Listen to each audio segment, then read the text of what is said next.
안희정 전 충남지사 얘기를 쭉 하지 않을 수가 없는데 오늘도 오늘 3시에 예정돼 있던 기자회견을 임박해서 전격적으로 취소를 했잖아요. 네. 취소 이유가 우선 뭘 것 같으세요?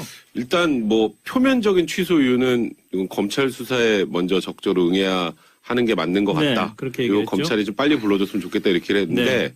사실 이거는 이유라고 할 수가 없습니다. 이거는 뭐 본인이 정하는 것도 아니고 그렇죠. 검찰에서 고소인 조사 마치고 그리고 지금 또 어떤 이유인지 모르겠습니다만 압수수색을 했던 압수물 분석도 해야 될 거고 예. 그거 다 마치고 그 다음에 안희정 지사를 불러서 무언가 진술이 앞뒤가 안 맞거나 아니면 피해자들 진술과 상반된다면 뭐 대질신문을 하든지 여러 가지 수사 방법을 거쳐야 되는데 지금 갑자기 어찌 보면 약간 뚱딴지 같이 검찰이 빨리 불러줬으면 좋겠다라고 한 건 네. 정말 될 이유가 없었기 때문에 생각이 들어요. 왜냐하면 어제 낮에 기억할지 모르겠지만 두 번째 피해자는 절대 없다, 오보다라는 얘기가 나왔었어요. 네. 그리고 그 얘기를 완전히 다 뒤집는 얘기가 저녁에 또 보도가 됐죠. 네. 또 다른 피해자도 거의 김지은 씨하고 유사한 그런 패턴으로 그렇습니다. 또 성폭행을 당했다라는 그런 또 이제 얘기가 나온 상황이기 때문에 제 생각엔 안희정 지사가 어쨌건 오늘 기자회견을 통해서 어느 정도 반성하는 모습을 보이면서 범죄 혐의를 인정하진 않고 네. 반성하는 모습을 보이면서 여론을 조금 우호적으로 전향시킨 다음에 나중에 수사하고 재판을 노리려고 했던 게 아니냐라고 생각을 하고 있었는데 오늘은 나가면 여론이 절대 뭐 조금이라도 우호적으로 돌아설 가능성이 없어요. 또 다른 피해자가 나왔기 때문에. 예. 그러니까 전략적으로 오늘 나가는 건 실만 있기 때문에 네. 어떻게든 나가지 않는 방향을 택해하지 않았을까. 뭐 결국 그렇게밖에 생각할 수 없을 것 같습니다. 양 변호사님. 저도 전반적으로 동의하고요. 근데 생각해 보면 이제 정치권에서 물러난 도지사가 또 갑자기 충남도청에서 기자회견을 왜 하는지도 좀 예. 이상하게 안 맞긴 했었습니다. 그리고 이 미투와 관련된 그 가해자들의 이른바 기자회견 했었을 때 전형적으로 나왔던 그 비판 여론 중에 하나가 왜 피해자들을 찾아가서 사죄를 하지 마이크에 대고 사죄를 하느냐 기자들에게 왜 사죄를 하느냐. 물론 안희정 전 지사 같은 경우에는 좀 다르긴 하죠. 예. 도지사이고 정치인이었기 때문에 피해자들에 대한 사과 못지않게 국민들에 대한 사과도 필요한 그렇죠. 상황이긴 합니다. 하지만 그럼에도 불구하고 순서에 문제가 생길 수가 있고 또 최덕백 변호사와 마찬가지로 2차 피해자 나타났던 분이 결정적이었다. 그리고 이제 검찰의 소환을 좀 빨리 서둘러 달라는 얘기를 했다라는 거는 사실은 좀 불편해하고 있을 것 같아요. 여의도 본인이 예. 이제 뭐 처음 만들어서 창립해서 초대 그 연구소장까지 지냈던 연구소까지 압수수색을 했고 개인 오피스텔도 압수수색을 했거든요. 근데 지금 받고 있는 혐의가 업무상 위력에 의한 간음이고 또 본인도 약간 어느 정도 인정하는 듯한 그런 얘기도 했고요. 그 현장을 굳이 압수수색할 이유가 별로 없는 것들이거든요. 이제 물론 이제 검찰 입장에서는 사안이 워낙 신중하고 뭐 대통령까지 나서서 강조할 정도의 사안이기도 하고, 그러니까 이 전반적 미투가 하기 때문에 검찰도 최선을 다하는 모습을 보여줬지만 이 피해가 엉뚱한 대로 튈 수도 있다는 생각도 했을 것 같아요. 안전 지사 입장에서 빨리 자기가 스스로 지은 죄에 대해서 딱 깔끔하게 정리를 하는 게 필요한 상황이라고 판단했겠죠. 엉뚱한 대로 튈 수 있다라는 거는 좀 정치적인 얘기인 것 같은데 좀 부연 좀 해주시죠. 일단 오피스텔이라는 거 하는 것도 그렇고요. 지금 더연이죠. 더연연구소 네. 같은 경우. 그것이 최근까지 뭐 이사장으로 2차 이사장으로 백원현 민정수석도 그곳에서 이제 연구소에서 예. 이제 일을 했었고 본인의 어떤 정책 과정에서 많은 것들을 거기서 만들어냈었거든요. 네. 그럼 그 안에 어떤 서류들이 있을지 누가 알겠습니까? 압수수색을 했다고 하지만 성범죄 압수수색을 했는데 괜히 또 뭐 이게 제가 거기서 범죄를 떠나서 말이 나올 수 있는 거는 여러 가지가 있을 수 있잖아요. 그리고 본인 말고 다른 분들의 자료들 같은 것도 거기에 다 있을 텐데 예. 그게 자신의 어떤 개인적인 실수, 좋지 않은 행동 때문에 다 드러나는 걸 원치는 않았겠죠. 백원호 민정비서관. 네, 민정비서관. 말씀이시죠? 예.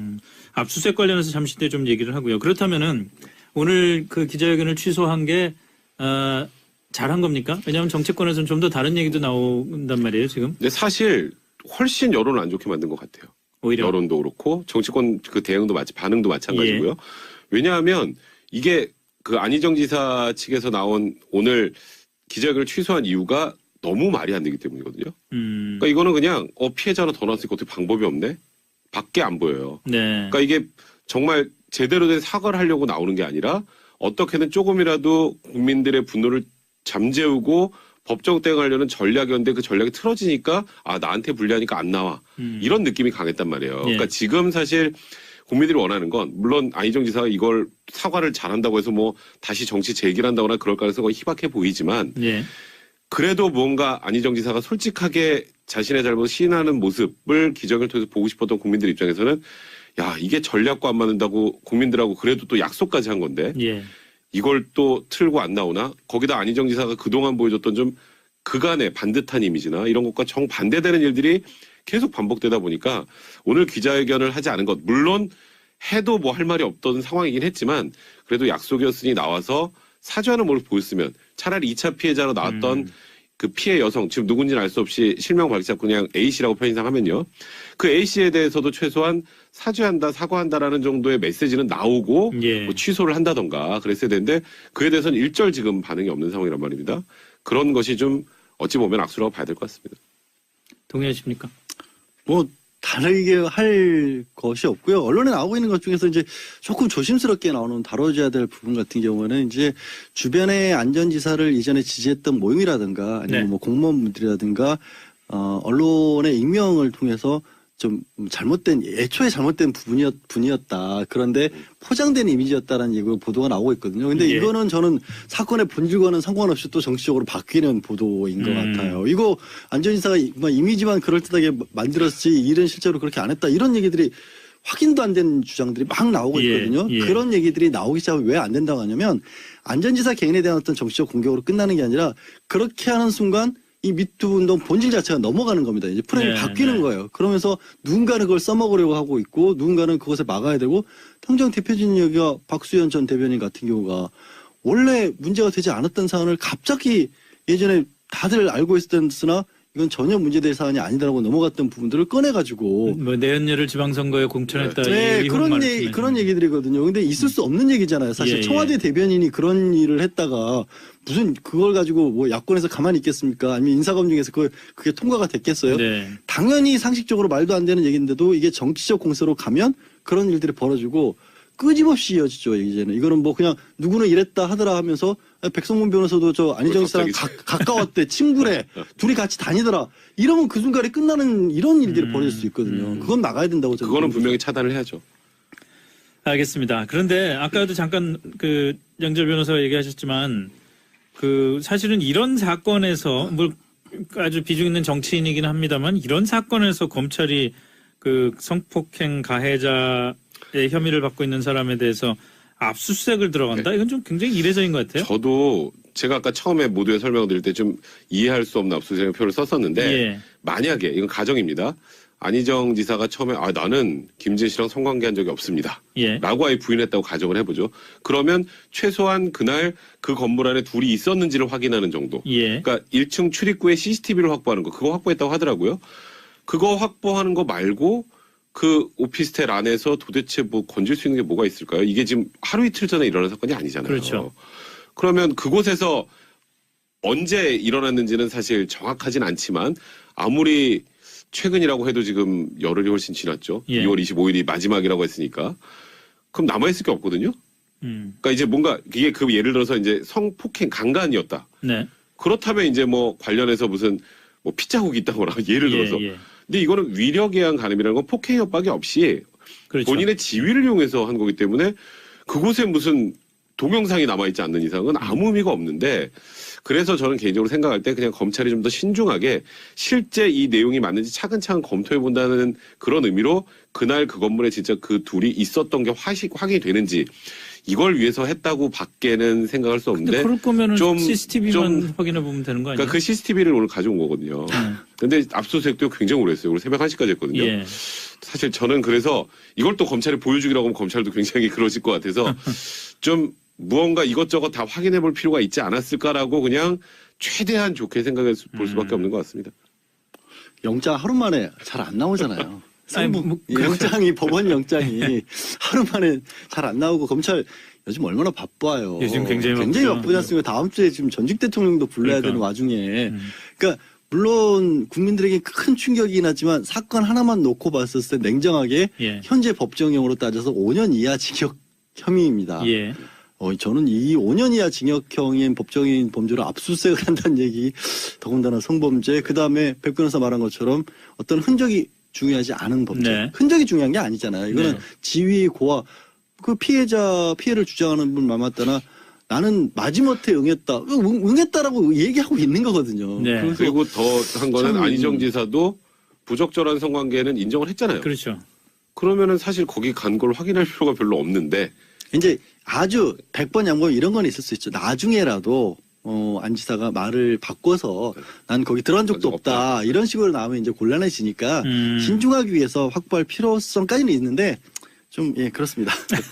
그렇군요. 예. 그 뭐 신중하기 위해서 진짜 나중에 뭐 저 피의자가 말을 번복할 경우를 대비해서 한 압수수색이다 뭐 이 정도로 네, 그냥 정리를 해야 될 것 같네요. 뭐 그러면 되지 않겠나 싶은데 자 그런데 지금까지 나온 여러 가지 정황 그 폭로와 진술과 안 지사의 대응과 이런 걸로 봐서는 아마도 검찰 수사를 받게 되면은 위력에 의한 간음죄가 적용될 네. 가능성이 좀 높은 거잖아요. 네, 그렇죠. 근데 위력에 의한 간음죄가 적용돼서 검찰이 수사를 마치고 나서 충분히 이거를 입증하고 처벌을 받게 될 것 같습니까? 어떻습니까? 그러니까 일단 그냥 일반론으로 먼저 말씀드릴게요. 예. 위력에 의한 간음죄는 대법원의 양형 기준도 없습니다. 그게 무슨 의미냐면요, 기소가 잘 안 돼요. 근데 무슨 뭐 생각보다. 뭐 5년 이하 뭐 징역 아니, 하고 그러니까 있잖아요. 법에는 규정이 있는데 예, 이제 보세요. 직장 상사하고 부하 여직원하고 교제할 수 있죠. 예. 그러니까 전혀 그 본인 업무상 지위를 이용해서 하는 성관계가 아니라 정말 사귈 수도 있잖아요. 네, 네. 그래서 그 지위 차이만 가지고 이걸 무조건 인정하진 않아요. 그러면 내가 이 지위를 이용해서 어쩔 수 없이 하게 했다는 걸 입증해야 돼요. 구체적이어야 된다 이거군요. 그러니까 지위를 일단은 이용한 게. 김지은 씨의 그날 인터뷰를 쭉 보면 그 인터뷰 내용이 고스란히 딱 전형적인 업무상 위력에 의한 간음입니다. 그게 다 사실이라면. 예. 근데 그 말을 진짜로 입증을 해야 되잖아요. 아, 그러니까 그 입증하는 게 생각보다 쉽지 않습니다. 예를 들어서 강간죄, 그럼 폭행이나 협박, 그러니까 뭔가가 있어요. 예. 근데 이거는 그 지위와 세력을 이용해서 일단 굉장히 추상적이잖아요. 그렇죠. 그러니까 누가 봐도 지금 저 정도면은 당연히 이거 위력이 있었겠지라고 일반인들이 생각할 수 있지만 예. 이걸 입증해서 기소하는 거는 쉽지 않아요. 그러다 보니까 제가 말씀드렸던 것처럼 양형 기준도 없을 정도로 생각보다 처벌이 잘 안 돼요. 이제 그게 이제 어찌 보면 가장 큰 문제인데 안희정 지사도 아마 변호인단 어느 정도 꾸리고 주변의 변호사들의 조력을 좀 받는다면 이 정도 내용은 충분히 알 겁니다. 이걸 뭐 안전지사가 뭐 잡아댄다 이런 의미로 생각하시면 그렇죠. 곤란하고요. 그게 네, 아니라 네. 실제로 그날 이제 피해자가 말씀을 하실 때 보면 많은 분들이 저를 포함한 많은 분들이 굉장히 분노를 자아냈던 부분이 이런 부분이죠. 미투 운동에 대해서 얘기를 하면서 네. 그래서 네가 상처를 받았을겠다라고 안전지사가 얘기를 하는 바람에 그날은 그런 일이 없을 줄 알았는데 그날도 그러셨다. 예. 너무 저도 화가 나요 개인적으로. 그런데 이게 법원에 가면 어떤 식으로 얘기가 될 수 있냐면 그런 얘기까지 했다라는 것은 본인이 위력을 발휘한 것이 아니라고 받아들일 수 있는 겁니다. 그런 얘기까지 나눴다는 것 자체가 자기는 그것과 다른 상황이었다라고 생각했다고 예. 얘기할 수가 있는 거고 두 번째는 결국 그게 서로가 머릿속에서 어떤 생각을 했는지는 모르지 않습니까? 네. 모르면 결국 바깥에서 객관적으로 남아있는 증거로 봤을 때 누가 봐도 야 이런 정도면 정말 어쩔 수 없었겠다라는 게 나와야 되는데 네. 그 나온 거는 텔레그램 나온 거 정도거든요. 예, 예. 거기에 이제 정말로 두 사람이 주로 많이 했던 대화를 나눴던 부분은 비밀 텔레그램이라서 메시지로서 다 삭제됐고. 지워졌다고 예. 하는데 이 텔레그램으로 왜 갔죠 많이들? 이게 복구도 안 되고 해킹도 그렇죠. 안 되고 예. 못 본다는 거 아니에요. 그러니까 우리 검찰 살려낼 방법이 없는 겁니다. 그러니까 그 피해를 주장하신 분이 그 내용이라도 좀 캡처를 해서 가지고 계셨다 모르겠는데 그것조차 없는 상황이라면 쉬운 일은 아니라는 거죠. 그러니까 일단은 사실 이거는 양 당사자의 진술 가지고는 입증하기 사실상 불가능하고요. 네. 그때 캠프의 분위기가 굉장히 중요할 것 같아요. 안 지사의 얘기를 만약에 거역하면 엄청난 불이익이 따랐다거나 네. 이제 그런 것들이 있죠. 그런 실제 애들이 있으면 그런 캠프 분위기였다면 저렇게 안 지사가 성관계를 하자고 했을 때 거부할 수 없었겠구나. 라는 정도의 간접 정황 증거들을 좀 더 확보해야 될 필요가 있고요. 그러니까 이게 사실 이 미투 운동을 떠나서 이제 직장 내에서 이렇게 상사가 후배 이제 부하 여직원을 이제 성추행하거나 성폭행하는 예. 이게 딱 그게 위력에 의한 간음 아니면 추행이거든요. 근데 그게 이제 그 피해를 입은 여직원이 문제 제기를 해서 무혐의가 나오면 회사를 나가야 돼요. 그렇죠. 그 오히려 그러니까 피해자가 용기를 못 내요. 그래서 이 부분은 그건 참 문제네. 그러니까 지금 일단 뭐 법 규정을 이제 5년 이하에서 이것도 사실 너무 낮습니다. 네. 그 간신히 기소해도 집행유예 벌금이에요. 실형 선고되는 게 거의 없습니다. 초범의 경우에는. 그러니까 이게 정말 지금 우리가 유명인들 같은 경우에는 사회적으로라도 이렇게 지탄을 받지만 예. 그냥 우리가 잘 모르는 중소기업 어떤 회사 내에서 이런 일이 벌어지면 이 여자분들이 바깥에 자기 목소리를 낼 수가 없어요. 그에 그래. 대한 제도적 개선이 진짜 필요한 부분입니다. 사실. 사실 우선 그 얘기 조금 더 하고 싶은데 그 전에 그 이 건 같은 경우에 안희정 지사가 이제 처음에 그 폭로가 나왔을 때 비서실에서 뭐 부적절한 관계였지만 합의에 의한 합의에 의한 관계였다. 거였다. 이거에 대해서 안희정 지사가 이제 그건 아니다. 뭐 내 책임이다. 뭐 이렇게 예. 얘기를 했잖아요. 예. 그렇게 얘기한 거는 뭐 재판에서 어떤 영향을 미칠까요? 그거는 이제 많은 경우들이 처음에 예. 뭐 특히 사회적 유명인사들 같은 경우에 어떤 반응을 보였다가 법원에 가서 내지는 검찰의 수사를 받으면서 사실은 일단 정치적인 도의적인 책임이었다라고 예를 들어 그냥 네네. 얘기를 한다면 입증할 수 있는 방법 아무 상관없는 거죠. 그때 말을 바꿨다라고 볼 수도 없는 게 예. 많이들 착각하시는 게 사실 검찰에서 수사를 받다가 네. 법원에 가서 딴 얘기를 해도 말을 바꾼 건 아닙니다. 원래 법적인 판단을 기준을 내리는 것은 법정에서 한 얘기만이 최종적인 발언이거든요. 네. 그 전에 거는 바꿀 수 있는 거예요.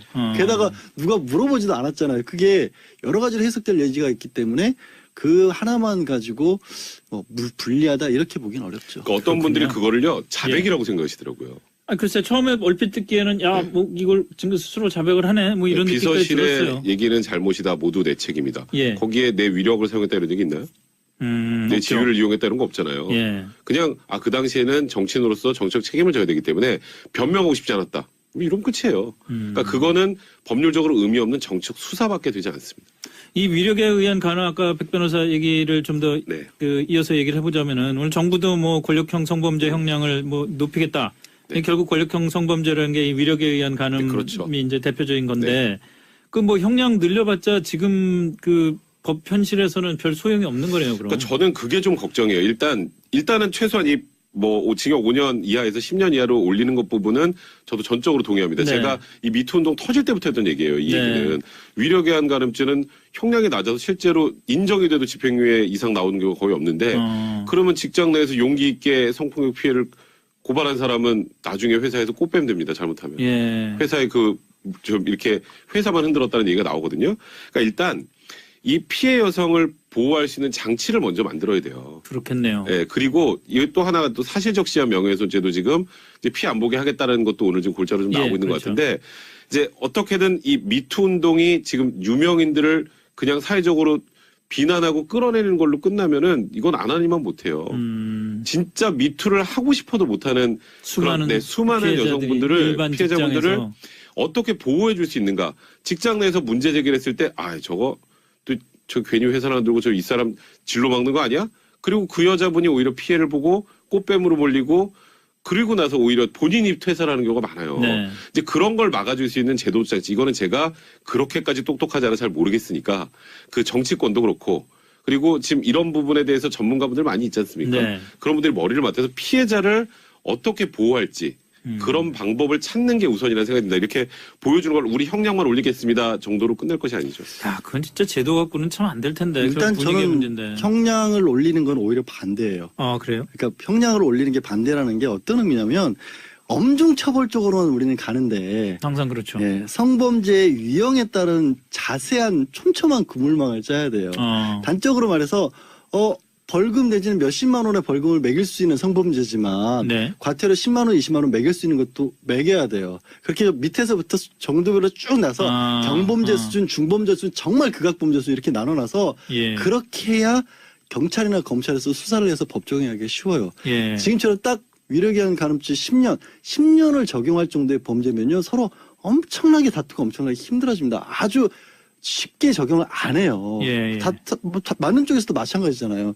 그러니까 왜 지난번에 이제 윤창중 전 청와대 대변인 미국에서 걸렸을 때 네. 미국 내에서 경범죄라는 얘기를 쓰여서 사람들이 되게 아니 성범죄인데 왜 경범죄야라고 했잖아요. 예. 그 영미법 같은 경우가 딱 그런 식이거든요. 같은 성범죄라고 할지라도 수준을 많이 다르게 보는 겁니다. 그러면 처벌하기가 오히려 쉬워지거든요. 그 받는 사람 입장에서도 몇 번 혼나다가 도저히 안 되겠구나 하는 경고도 주고 지금은 너무 세다 보니까 오히려 부작용이 있고 그 얘기는 다시 말하자면은 이거는 그 성범죄 가능성이 높은데도 불구하고 막 다툼도 많아지고 예.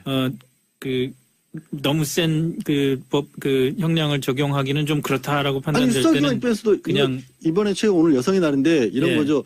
2차 피해다 조사를 받았는데 경찰관 분들이 내 얘기를 제대로 안 들어주더라. 예. 뭐라고 그러니까 아니 등만 쓰다듬었어요. 그럼 아니 별거 아니네 이러고 벌려보낸다는 거예요. 근데 그럼 등만 쓰다듬었어도 적은 처벌이지만 처벌을 받아서 이 사람은 성범죄를 저질렀다라는 게 그 분명히 하게 만들어야 된다. 경찰관 입장에서 등 쓰다듬었는데 10년 이하 징역형 이거 하기 네, 어렵잖아요. 그렇죠. 아니, 물론 근데 촘촘하게 만들자는 그거는 거죠. 이제 간음이 아니라 이제 추행이니까요. 그러니까 그 정도는 추행도 또 낮겠죠. 추행은 좀 낮겠지만 지금 말씀하신 거 저도 이해는 하는데 그래도 이제 소위 말하는 잠재적 범죄자의 입장에서 보면 내가 지금 내 지위를 이용하면은 최대 10년까지도 받을 수 있네라. 그러니까 물론 법조인들이야 이 정도 상황이면 어느 정도 나오겠구나 인지를 하지만 네. 일반인들한테는 정말 약간의 범죄를 주저할 수 있는 효과라도 줄 수 있어요. 아니 두 분 얘기가 다 맞는 것 같네요. 뭐 촘촘하게도 저도 가야 다 되고 하자는 거예요. 최고 형량도 높여야 되고 사실 아니 지금 뭐 위력에 의한 간음이라는 게 말이 뭐 위력에 의한 간음이지 그 여성한테는 자기의 그 정말 사생활과 자기의 직장 커리어와 인생의 모든 거를 정말 망가뜨린 그런 중범죄인데 그거를 뭐 그냥 쉽게 집행유예로 나오고 이런 것도 말이 안 되는 거고 또 거꾸로 그런 그 중범죄까지 아닌데도 불구하고 아니기 때문에 분명히 성범죄를 저질렀는데도 불구하고 그냥 뭐 무시되거나 그러니까 무시되는 것도 안 되는 거고 거기에 플러스로 지금 말씀드리는 게 손해배상 현실화. 손해배상 현실화 안 하면요 다른 제도 100번 만들어도 소용없어요. 맞아요. 저거 손해배상 전적으로 현실화해야 돼요. 그러니까 예를 들어서 어떻게요? 아주 약한 수준의 성추행, 지금 좀 전에 말한 것처럼 만약에 뭐 여성의 엉덩이를 때렸고 이렇게 예, 했다. 예. 뭐 그러면 그거 저희 손해배상 청구하면 얼마 나올까요? 100만 원도 안 나올걸요? 100만 원이 어디예요? 그 100만 원도 안 나와요. 그러면 그 변호사가 고용할 수 있나요? 그러네. 그럼 못 해요. 그러니까 손해배상 액수가 작으면 그냥 이거는 법원에 가서 내가 할 수 있는 방법이 별로 없으니까 예. 이거는 그냥 이론적으로 그러니까 정말 내가 저 사람한테 화가 나서 내가 차라리 돈을 더 써서라도 저 사람에서 100만 원이라도 받겠다란 몰라도 의미가 없는 거예요. 그러니까 지금 말씀하셨던 것처럼 이런 범죄를 저지르면 굉장히 많은 금전적 피해도 입을 수 있다는 것도 알아야 돼요. 그러니까 그러네. 우리나라가 위자료라는 개념, 우리가 이혼할 때만 위조를 받는 게 아니라 예. 정신적 피해 배상은 다 위자료입니다.